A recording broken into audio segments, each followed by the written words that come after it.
आज का जो दिन है ये ईस्टर के नाम से मनाया जाता है और जो हिंदी भाषी लोग हैं उनके लिए ज़्यादा सूटेबल शब्द है यीशु पुनरुत्थान दिवस, जिस दिन यीशु मसीह मुर्दों में से जी उठे। कुरिन्थ की जो कलीसिया थी उसके अंदर एक सवाल उठ खड़ा हुआ था कि मुर्दे जिंदा नहीं होते, मुर्दे कभी भी जिंदा नहीं होते। जो एक बार मर जाता है तो वो कभी भी जिंदा नहीं होता। इस संसार के अंदर भी यदि बुद्धिमान लोगों के साथ में आप बात करेंगे, पढ़े लिखे लोगों के साथ में आप बात करेंगे और किसी मुर्दे के जिंदा हो जाने की बात करेंगे तो वो भी बोलेंगे ऐसा नहीं होता कुछ भी, ये सिर्फ कथा कहानियों की बात है। मैं आपका ध्यान जो है पहला कुरिन्थियों उसके 15 अध्याय उसके 3 और 4 वचन पे लाना चाहता हूँ। इसी कारण मैंने सबसे पहले तुम्हें वही बात पहुंचा दी जो मुझे पहुंची थी कि पवित्र शास्त्र के वचन के अनुसार यीशु मसीह हमारे पापों के लिए मर गया और गाड़ा गया और पवित्र शास्त्र के अनुसार तीसरे दिन जी भी उठा। यहाँ से अपनी बात को शुरू करते हैं कि मसीही विश्वास के लिए 3 बातें बहुत ज़रूरी हैं। क्या क्या बातें हैं? सबसे पहली बात है, वचन के अनुसार हमको ये पता चलता है कि यीशु मसीह हमारे पापों के लिए मर गया। यदि गुड फ्राइडे हमारे जीवन में महत्व नहीं रखता तो ईस्टर का हमारे लिए कोई महत्व नहीं है, क्योंकि यीशु मसीह यदि हमारे लिए नहीं मरा तो उसके जी उठने का हमारे लिए कोई महत्व नहीं है। लेकिन सबसे इम्पॉर्टेंट और सबसे पहली बात है कि यीशु मसीह हमारे पापों के लिए मर गया। दूसरी बात, गाड़ा गया। और तीसरी बात, पवित्र शास्त्र के अनुसार हम इस बात को जानते हैं कि तीसरे दिन वो जी भी उठा। गुड फ्राइडे की फेलोशिप में मैंने आपके साथ में इस बात पर मनन किया कि यीशु मसीह के लिए ये कोई अकस्मात हो जाने वाली या कोई एक्सीडेंट जैसी बात नहीं थी। हम जब इंसान हैं, हम क्योंकि भविष्य को देख नहीं सकते, हमारे लिए कई बार बहुत सारी परिस्थितियां जो है जब एकदम से हमारे ऊपर आ पड़ती हैं तो हमको झुंझला देती हैं, हमको अपसेट कर देती हैं, हमको परेशान कर देती हैं, क्योंकि वो हमारे लिए एक्सीडेंटल होती हैं, वो एकदम से अकस्मात हमारे जीवन में आ जाती हैं। परंतु प्रभु यीशु मसीह का मरना जो है ये परमेश्वर की कोई प्लान बी नहीं था। हम लोग बनाते हैं ना, जो समझदार लोग होते हैं वो एक प्लान ए बनाते हैं, यानी कि मुख्य प्लान, और उसके बाद में हम एक प्लान बी बनाते हैं कि अगर पहला प्लान नहीं चला तो हम इस प्लान को कर लेंगे। परमेश्वर के लिए यीशु मसीह का मरना, यीशु मसीह का गाड़ा जाना और यीशु मसीह का जी उठना कोई भी प्लान बी नहीं था, एक्सीडेंटल भी नहीं था। प्रेरितों के काम 2 अध्याय 23 वचन के अनुसार हम जानते हैं, वहां पर लिखा है, उसी यीशु को जो परमेश्वर की ठहराई हुई योजना और पूर्व ज्ञान के अनुसार पकड़वाया गया, तुमने अधर्मियों के हाथ से क्रूस पर चढ़वा कर मार डाला। यीशु को जो परमेश्वर की ठहराई हुई योजना के अनुसार, उसकी पूर्व ज्ञान के अनुसार, परमेश्वर को इस बात का पूर्व ज्ञान था। यीशु मसीह ने कई जगह पर अपनी मृत्यु के बारे में लोगों के सामने प्रकट किया, अपने चेलों के सामने प्रकट किया। परमेश्वर को, प्रभु यीशु मसीह को, क्योंकि वो स्वयं परमेश्वर है, इस बात का सबूत है कि यीशु मसीह परमेश्वर है, उनको पहले से ज्ञान था। वो कह देते थे, इस मंदिर को तुम गिरा दो, मैं 3 दिन में इसे खड़ा कर दूंगा। वो अपने शरीर के बारे में कह रहे थे। और इस प्रकार से हम जानते हैं कि गुड फ्राइडे इसीलिए है क्योंकि परमेश्वर की योजना थी कि हम पापियों के पाप चुकाने के लिए यीशु मरे। हमने इस बात को कई बार मनन किया है। रोमियो 5:8 में लिखा है कि परमेश्वर ने अपने प्रेम की भलाई हम पर इस रीति से प्रकट की कि जब हम पापी ही थे मसीह हमारे लिए मरा। इफिसियों 2 उसके 13 में भी हम पढ़ के देख सकते हैं। इफिसियों की किताब उसका 2 अध्याय और उसका 13 वचन के अंदर भी हम पढ़ के देख सकते हैं कि परमेश्वर ने हमें अंधकार से ज्योति में बुला लिया। हम जो परमेश्वर से दूर थे हमें परमेश्वर के नजदीक बुला लिया। 14 वचन में लिखा है, क्योंकि वही हमारा मेल है। पहले 13 पढ़ देता हूं, पर अब मसीह यीशु में तुम जो पहले दूर थे मसीह के लहू के द्वारा निकट हो गए हो। और अब 14 वचन पढ़ता हूं, क्योंकि वही हमारा मेल है जिसने दोनों को एक कर लिया और अलग करने वाली दीवार को जो बीच में थी ढा दिया, और अपने शरीर में बैर अर्थात वो व्यवस्था जिसकी आज्ञाएं विधियों की रीति पर थी मिटा दिया। किसको मिटा दिया? अपने शरीर को मिटा दिया। यीशु ने अपने शरीर को मिटा दिया।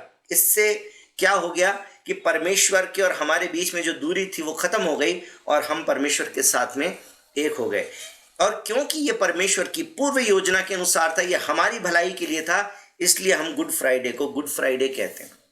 और आज पहला कुरिन्थियों उसके 15 अध्याय के अनुसार हमने क्या मनन किया कि ये हर विश्वासी के लिए 3 बातें बहुत महत्वपूर्ण हैं जिन्हें हमें जानना चाहिए। सबसे पहली बात, वचन के अनुसार यीशु मसीह हमारे पापों के लिए मर गया। यहाँ पर जितने भी लोग हम जुड़े हुए हैं, हम में से हर एक को इस बात का एहसास होना चाहिए, हर एक भाई को, हर एक बहन को, हर एक बच्चे को, हर एक बुजुर्ग को इस बात का एहसास होना चाहिए कि यीशु मेरे लिए मरा। अपने सीने पर हाथ रख के आप कह सकते हैं, यीशु मेरे लिए मरा, वो आपके लिए मरा है और फिर गाड़ दिया गया, है ना। पुराने समय का जो तरीका था उसमें गाड़ने का मतलब वैसे नहीं था जैसे आजकल की आप कब्रों को जानते हैं, जहाँ पर मिट्टी में गड्ढा खोद दिया जाता है और गड्ढा खोद के उसके अंदर दफना दिया जाता है और ऊपर से मिट्टी दबा के और पूरा कवर कर देते हैं। पहले लोग गुफाओं के अंदर रखते थे बॉडी को और गुफा के अंदर रख के उसके ऊपर बड़ा पत्थर लगाते थे ताकि कोई जानवर ना घुस जाए, कोई जानवर उस बॉडी को ना खा जाए, और उसके शरीर के ऊपर सुगंध द्रव्य लगाया करते थे ताकि वो सड़ांध ना मारे और लंबे समय तक उसकी बॉडी प्रिजर्व रह सके। ये उस समय का एक तरीका हुआ करता था। यीशु मसीह को गाड़ दिया गया था, लेकिन गाड़ने के बाद में, यानी कि जब उनको वहां पर दफना दिया गया, जहां पर उनको गुफा में रख दिया गया, उसके बाद जो घटना हुई है उसने इतिहास को बदल दिया है। पहला कुरिन्थियों 15 अध्याय के अंदर जो वचन हम पढ़ रहे हैं उसी को थोड़ा सा आगे चल के जब हम पढ़ते हैं तो 12 वचन से हमको पता चलता है कि इस बात का एक वाद विवाद था कि कोई मुर्दे उर्दे जिंदा नहीं होते। जिस प्रकार के आज का एक पढ़ा लिखा समझदार समझदार साइंटिफिक वर्ग जो है, वो साइंटिस्ट वर्ग इस तरीके से बोल सकता है, ऐसा कुछ नहीं होता। तो 12 वचन से आगे लिखा है, इसलिए जबकि मसीह का ये प्रचार किया जाता है कि वह मरे हुए में से जी उठा, तो तुम में से कितने कैसे कहते हैं कि मरे हुओं का पुनरुत्थान है ही नहीं। यदि मरे हुओं का पुनरुत्थान है ही नहीं तो मसीह भी नहीं जी उठा, और यदि मसीह जी नहीं उठा तो हमारा प्रचार करना व्यर्थ है, तुम्हारा विश्वास करना व्यर्थ है। मेरे भाई और बहनों, यदि यीशु मसीह जी ना उठता तो जितना भी मसीहियत इस दुनिया के अंदर, वो सब एक पाखंड है, वो सब एक ढोंग है। उसके अंदर कोई सामर्थ्य नहीं है, उसके अंदर कोई ताकत नहीं है, उसमें कोई आशा नहीं है। उसमें विश्वास करने से क्या फायदा। यदि संसार की ईसाइयत को आप देखें तो संसार में जो लोग वचन के अनुसार नहीं जीवन जीते हैं परंतु अपने नाम के आगे ईसाई टैग लगा के रखते हैं, वो तो हर प्रकार का संसारिक जीवन जीते हैं।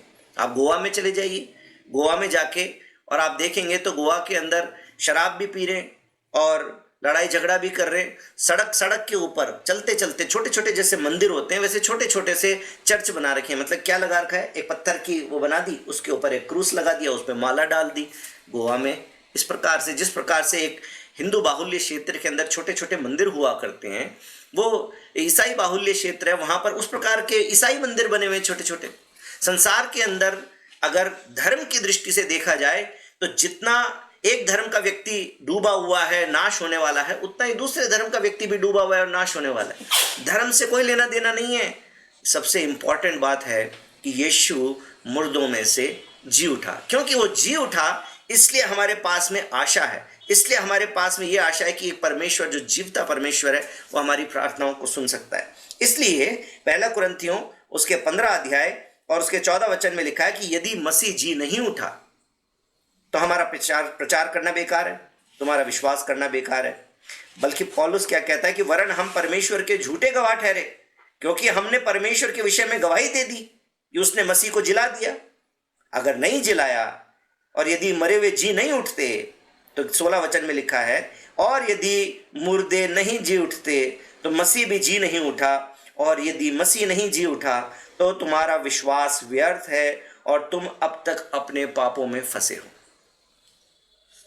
फिर भी बहुत सारे लोग बोलते नहीं साहब, हमने तो प्रार्थना करी, दुष्ट आत्मा के लिए प्रार्थना करी, दुष्ट आत्मा निकल गई। हमने चंगाई की प्रार्थना करी, चंगाई हो गई। हमने वीज़ा मांगा, वीज़ा मिल गया। नौकरी मांगी, नौकरी मिल गई। संतान मांगी, संतान मिल गई। आप कैसे कह रहे हो? इसके लिए पौलुस इसके अगले वचन में और भी इंपॉर्टेंट बात कहता है। 19 वचन में कहता है, यदि हम केवल इसी जीवन में मसीह से आशा रखते हैं तो हम सब मनुष्यों से अधिक अभागे हैं। यदि इस संसार की चीजों के लिए आपने यीशु पर विश्वास कर लिया परंतु यीशु के पुनरुत्थान पर विश्वास नहीं किया, उसके मुर्दों में से जी उठने पर विश्वास नहीं किया, तो अनंत जीवन, पापों की क्षमा, उद्धार आपके पास है ही नहीं। संसार में लोग अलग अलग प्रकार से, जैसे किसी न किसी को मानकर कोई संसारिक आशीष प्राप्त कर लेते हैं और इसी प्रकार से ईश्वर को मानते हैं। यदि हम भी ऐसे ईश्वर को मान लें तो वो काफ़ी नहीं है। एक प्रभु यीशु मसीह का सच्चा विश्वासी जो उद्धार प्राप्त करता है, उसके लिए ज़रूरी बात क्या है?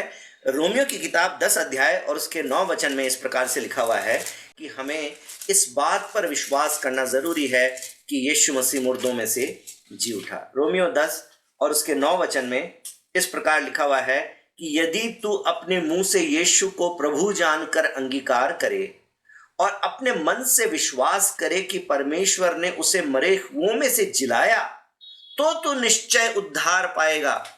और आपको मेरा बाइबल पढ़ने का तरीका मालूम है, तो इसलिए उस तरीके से एक वाइस वर्सा भी मैं इसको पढ़ता हूं कि यदि तू अपने मुंह से यीशु को प्रभु जानकर अंगीकार ना करे और अपने मन से विश्वास ना करे कि परमेश्वर ने उसे मरे हुए में से जीवित किया, तो तू निश्चय उद्धार नहीं पाएगा। समझ में आ गया ना? इसका मतलब ये है, उद्धार पाने के लिए, पापों की क्षमा के लिए, अनंत जीवन के लिए धर्म की बात नहीं हो रही है। यहां पर यह नहीं लिखा कि धर्म का प्रचार है, बल्कि आप लूका की किताब में जाएंगे और 24 अध्याय के 45 से 47 वचन के अंदर जब हम पढ़ते हैं, लूका उसका 24 उसका 45 से 47, तो वहां लिखा है, तब उसने पवित्र शास्त्र बूझने के लिए उनकी समझ खोल दी और उनसे कहा, यों लिखा है कि मसीह दुख उठाएगा और तीसरे दिन मरे हुओं में से जी उठेगा और यरूशलेम से लेकर सब जातियों में मन फिराव का और पापों की क्षमा का प्रचार उसी के नाम से किया जाएगा। किसका प्रचार किया जाएगा? पापों की क्षमा का। ईसाई धर्म का प्रचार नहीं किया जाएगा, किसी का धर्म बदलने का प्रचार नहीं कर दिया जाएगा, अपने धर्म को दूसरों को धर्म से अच्छा बताने का प्रचार नहीं कर दिया जाएगा। धर्म की लड़ाई सिर्फ इस संसार की है। जो संसारिक लोग हैं वो धर्म की लड़ाई लड़ते हैं, परंतु जो आत्मिक लोग हैं वो अपने अंदर इस बात की लड़ाई लड़ते हैं कि मेरे जीवन में पाप है, मैंने विचारों में पाप किया है, मेरी बोली में पाप है, मेरे कर्मों में पाप है। हम चुप नहीं रहेंगे। हमारे परिवार में हमारे पति को, हमारी पत्नी को, हमारे बच्चों को, हमारे बड़े बुजुर्गों को, हमारे मित्रों को, हमारे पड़ोसियों को, हमारे सहकर्मियों को, हमारे सहपाठियों को हम बताएंगे कि यीशु मसीह में पापों की क्षमा है। मन फिराव कर लो, अपने पापों से मन फिरा लो, इस बात पर विश्वास कर लो कि यीशु मसीह मुर्दों में से जी उठा है, वो जीवित परमेश्वर है, एक दिन न्याय करने के लिए आएगा। मेरे भाई और बहनों, प्रभु यीशु मसीह का जी उठना हमें बहुत बड़ी आशा देता है। क्या आशा देता है? यहाँ पर जो पहला कुरिन्थियों उसके 15 अध्याय के अंदर हमने जो वचन पढ़ा उसको ध्यान से पढ़िए। वहां पर क्या लिखा हुआ है कि यदि यीशु मसीह नहीं जी उठा तब तो हमारा विश्वास करना व्यर्थ है, तब तो किसी का कोई फायदा नहीं है और हम तो दुनिया के लोगों में भी अभागे ठहरे। लेकिन 20 वचन से आगे लिखा है, पहला कुरिन्थियों 20 वचन से आगे, परंतु सचमुच मसीह मुर्दों में से जी उठा है और जो सो गए हैं उनमें वह पहला फल हुआ। क्योंकि जब मनुष्य के द्वारा मृत्यु आई तो मनुष्य ही के द्वारा मरे हुओं का पुनरुत्थान भी आया। जैसे आदम में सब मरते हैं, यानी आदम के कारण, आदम के पाप के कारण सब मरते हैं, वैसे ही मसीह के जी उठने के कारण मसीह में सब जिलाए जाएंगे, परंतु हर एक अपनी अपनी बारी से। हम सब जिलाए जाएंगे, हम सब एक नए अविनाशी शरीर के साथ में जीवित किए जाएंगे और हम परमेश्वर के राज्य में जाएंगे। क्यों कह सकता हूं मैं ये बात? क्योंकि बाइबल में हम इस बात को जानते हैं कि यीशु मसीह परमेश्वर है। मैं जानता हूं आप जितने लोग, ज्यादातर पुराने विश्वासी इस बात पर पूरा विश्वास करते हैं कि यीशु मसीह परमेश्वर है, परंतु फिर भी आपको वचन से दो बातें दिखाना चाहता हूं। एक वचन तो ये वाला पढ़ के देखिए जहां पर यीशु मसीह ने अपनी मृत्यु जब उनकी क्रूस पर हो रही थी तब उन्होंने क्या शब्द बोले। उन्होंने कहा लूका 23 के 46 में कि हे पिता, मैं अपनी आत्मा तेरे हाथों में सौंपता हूं, और उसके बाद में अपने प्राण त्याग दिए। मैं इस बात को बोल रहा था कि कोई व्यक्ति इतना बीमार होता है, इतना दुख सह रहा होता है, तो ईश्वर से यही दुआ करने लगता है कि हे प्रभु, हो सके तो मुझे उठा ही ले, मुझे उठा ले, लेकिन फिर भी अपनी मन मर्जी से प्राण छोड़ नहीं सकता। लेकिन वहां पर लिखा हुआ है, आप पढ़ के देखिए, लूका 23 और उसके 46 में, यीशु की मृत्यु के समय की बात कर रहा हूं। वहां 46 वचन में लिखा है, और यीशु ने बड़े शब्द से पुकार कर कहा, हे पिता, मैं अपनी आत्मा तेरे हाथों में सौंपता हूं, और यह कहकर प्राण छोड़ दिए। मैंने इस बात पर गौर किया कि प्राण छूट गए नहीं लिखा, प्राण निकल गए नहीं लिखा, यीशु की जानकारी के बिना, यीशु की सामर्थ्य में के बिना या यीशु के कंट्रोल के बिना अपने आप से नहीं निकल गए, छूट नहीं गए। लिखा है कि यीशु ने प्राण छोड़ दिए। प्राणों को छोड़ने का अधिकार किसी के भी पास में नहीं है। इस संसार में कोई मनुष्य ऐसा नहीं है जो अपनी मर्जी से अपने समय में अपने प्राणों को छोड़ सके, लेकिन सिर्फ यीशु मसीह है जो इस बात को कह सकता है कि हे पिता, मैं अपने प्राण तेरे हाथों में सौंपता हूं, और उसके बाद में अपने प्राणों को छोड़ दे। एक बात। दूसरी बात, आप यूहन्ना 19 का और 30 वचन जब पढ़ते हैं तो यूहन्ना 19 के 30 के अंदर यीशु मसीह ने क्या कहा? जब यीशु ने सिरका लिया तो कहा पूरा हुआ। आप और मैं इतनी बड़ी बात के लिए ये नहीं कह सकते कि पूरा हुआ। हम मनुष्य है ना, हम कभी भी परमेश्वर की इच्छा को 100% नहीं जान पाते, और इसलिए चाहे हम जैसे अन्य भाषा बोलते हैं 100% आपको मालूम नहीं है कि वो सच में पवित्र आत्मा की तरफ से है या आपने उसको सीख लिया है, लेकिन आप विश्वास करते हैं कि मुझे प्रभु से मिला है, लेकिन 100% नहीं पता। आप एक अच्छा निर्णय लेते हैं कि मैं ये वाली नौकरी करूंगा क्योंकि आपने प्रार्थना किया और आपके मन में शांति आ गई कि यही प्रभु की इच्छा है। लेकिन अगर मैं आपको पूछूं क्या 100% आपको पता था कि यही परमेश्वर की इच्छा है, तो आप 100% कॉन्फिडेंस से नहीं कह पाएंगे कि मैंने अपने पिता की आज्ञा को पूरा किया है, मैंने अपने परमेश्वर की ही इच्छा को पूरा किया है, ये निर्णय जो मैंने लिया ये परमेश्वर की ही इच्छा में है, हम नहीं कह सकते। लेकिन यीशु मसीह जब अपना सारा काम कर चुके तो कहते हैं पूरा हुआ। किस लिए आए थे यीशु मसीह? अपने पिता की इच्छा को पूरा करने के लिए, अपने पिता की आज्ञा को पूरा करने के लिए। हर समय यीशु मसीह इसी बात में लगे रहते थे कि अपने पिता की आज्ञा को पूरा करना है। और यूहन्ना 19 के 30 में जब यीशु मसीह ने क्रूस पर उस काम को भी कर लिया कि उन्होंने बोला मैं प्यासा हूं, और उनको वो जो विनेगर था, सिरका था, उससे भरा हुआ वो जब उनको चटा दिया गया, जो कि पुराने शास्त्रों के अंदर एक भविष्यवाणी की गई थी, उसके बाद यीशु ने कहा कि परमेश्वर के द्वारा जो ठहराया गया था मनुष्य जाति के उद्धार का जो काम है, जो हर एक जाति के लिए है, अब वो पूरा हो गया। यीशु मसीह ने अपना काम पूरा कर दिया। सिर्फ परमेश्वर ही इस बात को कह सकता है कि मैंने परमेश्वर की इच्छा को पूरा कर दिया, क्योंकि यीशु मसीह परमेश्वर थे जो मनुष्य रूप में थे, उनको मालूम था, और इसलिए उन्होंने कह दिया कि मैंने परमेश्वर की इच्छा को पूरा कर दिया। मत्ती 17 उसका 9 भी पढ़िए। मत्ती 17 के 9 में यीशु मसीह अपने चेलों के साथ में चलते चलते और बात करते हुए क्या बोल देते हैं? मत्ती 17 उसके 9 में लिखा है कि जब वे पहाड़ से उतर रहे थे तब यीशु ने उन्हें यह आज्ञा दी, जब तक मनुष्य का पुत्र मरे हुओं में से जी न उठे तब तक जो कुछ तुमने देखा है किसी से ना कहना। क्या यीशु मसीह को पूर्व ज्ञान है या नहीं है अपनी मृत्यु का भी और साथ में अपने जी उठने का भी?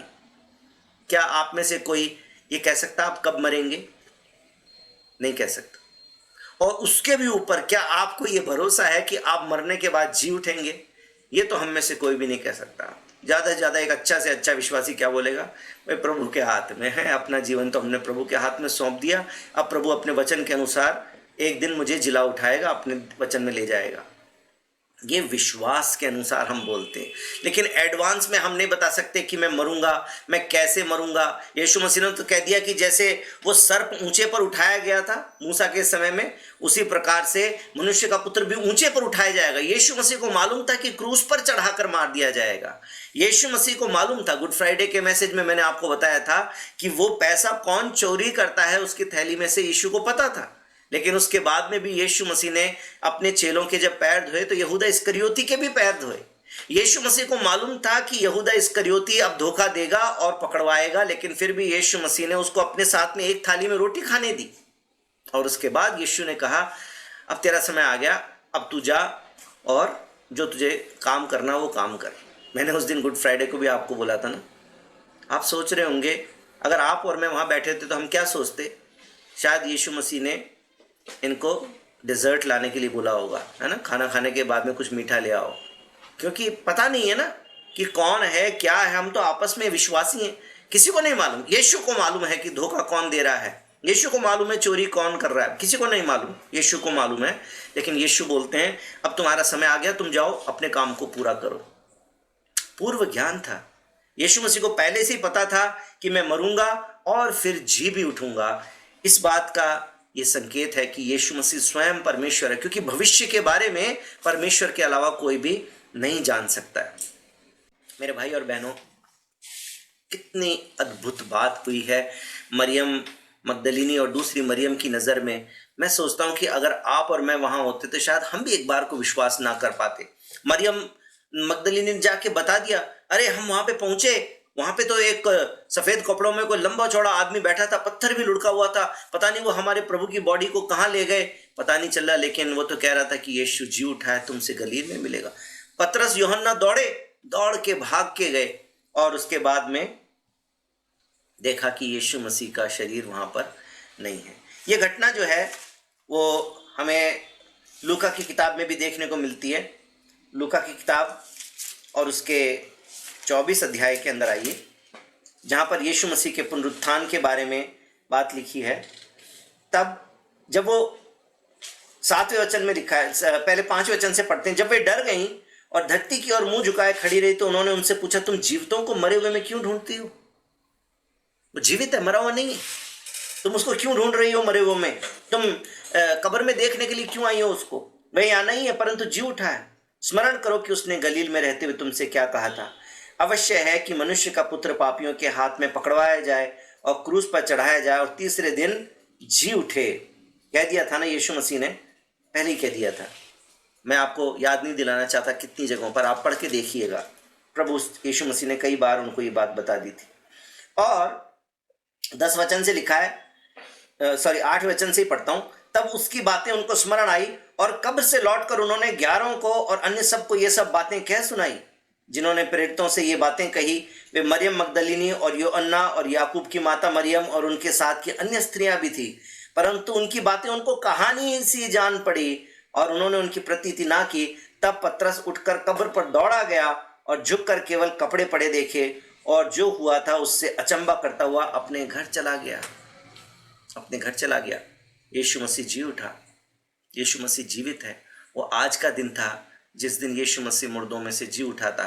और इसलिए क्योंकि यीशु मसीह जी उठा है तो हम पहला कुरिन्थियों 15 अध्याय के अनुसार जो पढ़ रहे थे उसके हिसाब से यदि यीशु नहीं जी उठा तब तो हमारा विश्वास करना बेकार है, किसी काम का नहीं है विश्वास, क्योंकि मरते तो सभी हैं। इस दुनिया में सब इंसान मर जाते हैं। अगर यीशु मसीह भी मर गया और मरने के बाद मरा ही रह गया तो विश्वास करने से क्या फायदा? फिर कोई सामर्थ्य नहीं है, फिर तो सब पाखंड है, सब झूठ है।